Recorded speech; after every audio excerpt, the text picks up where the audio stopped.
यह कहानी एक छोटे से गांव से शुरू होती है जहां एक पुरानी हवेली को लेकर भयावह कहानियां प्रचलित थीं। उस हवेली का नाम था शिवलिक कुटी। कोई भी कभी उस घर में जाने की हिम्मत नहीं करता था, लेकिन इस कहानी में एक अजनबी मेहमान उस हवेली में रात बिताने आता है। शिवलिक कुटी गांव के अंतिम छोर पर खड़ी थी, वर्षों से वीरान और परित्यक्त। गांव के बुजुर्ग कहते थे कि उस घर में एक काली छाया घूमती है और कोई भी रात में उसके आसपास नहीं जाता। कहा जाता था कि इस घर के आखिरी मालिक थे जमींदार राजेश्वर। एक रात जमींदार और उनका पूरा परिवार अचानक गायब हो गया। तब से यह हवेली अभिशप्त मानी जाती थी। अजनबी रंजीत का आगमन। एक दिन गांव के स्टेशन पर एक अजनबी आदमी आता है। वह अपना नाम रंजीत बताता है और कहता है कि वह गांव घूमने आया है। गांव के एक बुजुर्ग नंदलाल काका उसे चेतावनी देते हैं, बाबू, शिवलिक कुटी के आसपास भी मत जाना। लेकिन रंजीत बहुत जिज्ञासु था। वह नंदलाल काका की बातों को मजाक समझता है और रात में शिवलिक कुटी में रुकने का फैसला करता है। काका बार बार मना करते हैं, लेकिन रंजीत हंसकर कहता है, मैं भूत प्रेत में विश्वास नहीं करता। हवेली में पहली रात शिवलिक कुटी का दरवाजा ठेलकर जब रंजीत अंदर जाता है तो भीतर की सन्नाटा उसे घेर लेता है। चांदनी रोशनी में वह देखता है कि दीवारों पर जाले जमे हुए हैं और फर्श पर दबे हुए पत्तों की चटकने की आवाज आती है। रात के 1 फिर 2 बजते हैं। अचानक वह देखता है कि एक छाया हवा में तैर रही है। रंजीत चिल्लाता है, कौन है वहां? कोई जवाब नहीं मिलता। तभी उसके पीछे ठंडी हवा का झोंका आता है। वह मुड़कर देखता है, लेकिन कुछ भी नहीं होता। तभी हवेली के अंदर से फुसफुसाहट सुनाई देने लगती है, रंजीत, रंजीत, निकल जाओ यहां से। वह डर के मारे टॉर्च जलाकर आवाज की दिशा में देखता है। तभी दरवाजे खुद ब खुद बंद हो जाते हैं। हवेली में जल रही एक पुरानी दीपक की लौ अचानक बुझ जाती है और तभी रंजीत के कंधे पर अचानक किसी का हाथ पड़ता है।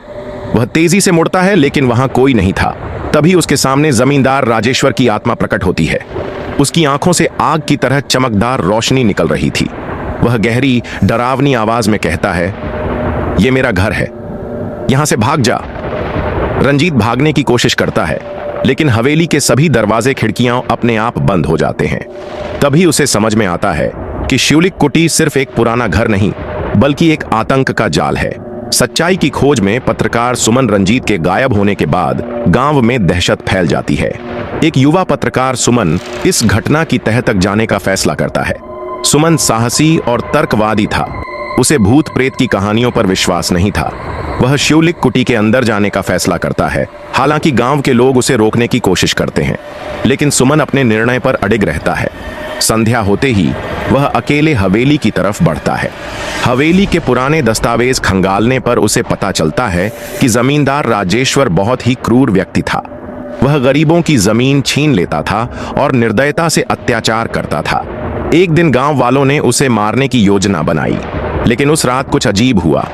जमींदार और उसका पूरा परिवार अचानक गायब हो गया। गांव में यह भी कहा जाता था कि मंदिर के पुजारी ने उसे श्राप दिया था। सुमन का सामना आत्माओं से रात गहराती है और सुमन को हवेली के अंदर अजीब अजीब आवाजें सुनाई देने लगती हैं। अचानक उसे महसूस होता है कि कोई उसके पीछे खड़ा है। धीरे धीरे वह पीछे मुड़ता है। वहां एक लड़की की छाया खड़ी थी। उसका चेहरा ढका हुआ था और उसके हाथ से खून टपक रहा था। लड़की फुसफुसाते हुए कहती है, हमें मुक्त करो। सुमन डरता नहीं। वह पूछता है, तुम्हारे साथ क्या हुआ?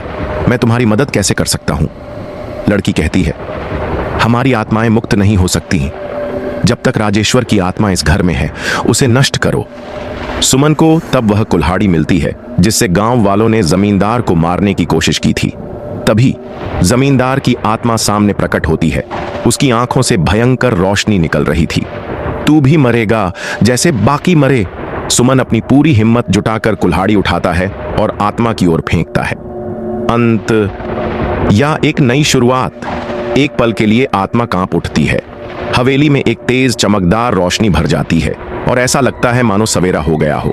सुमन को महसूस होता है कि वह मुक्त हो गया, लेकिन जब वह अपने शरीर को देखता है तो उसे अपने हाथ पर एक अजीब सा निशान दिखाई देता है। गांव लौटने के बाद वह गांव वालों को पूरी घटना बताता है। गांव वाले शिवलिक कुटी को नष्ट करने का फैसला करते हैं, लेकिन कहानी यहीं खत्म नहीं होती। एक रात जब सुमन अपने कमरे में बैठा था तो उसे शिवली के फूलों की तेज खुशबू महसूस होती है और फिर एक धीमी फुसफुसाती आवाज सुनाई देती है, तुमने मुझे सच में मुक्त नहीं किया। अगर आपको यह कहानी पसंद आई हो तो लाइक करें और कमेंट में अपनी राय जरूर दें। अगर आप और डरावनी कहानियां सुनना चाहते हैं तो हमारे चैनल को सब्सक्राइब करें और बेल आइकन दबाएं ताकि अगली कहानी मिस न हो। धन्यवाद। Search reason.